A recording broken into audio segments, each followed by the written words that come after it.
Welcome to the jungle.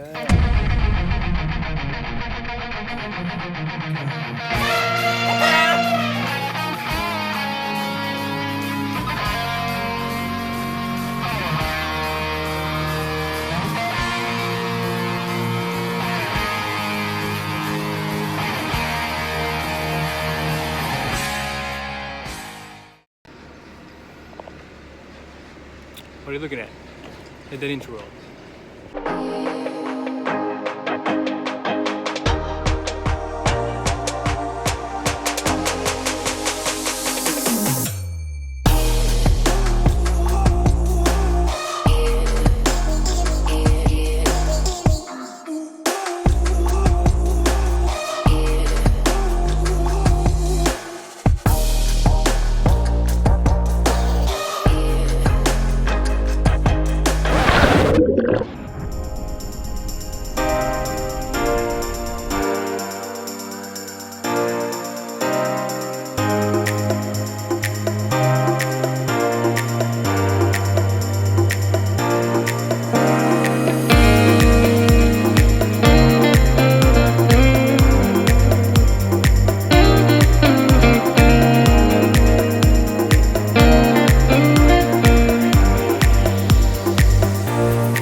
The jungle, man.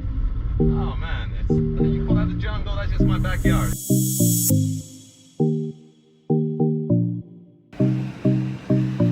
What's up, guys? Ken Silva here from That Simple Nomad. Stay tuned, like, subscribe, do whatever you have to do, whatever you do, whatever it is that YouTube people do. Like, subscribe, share, comment below. Whatever you want to see, let me know.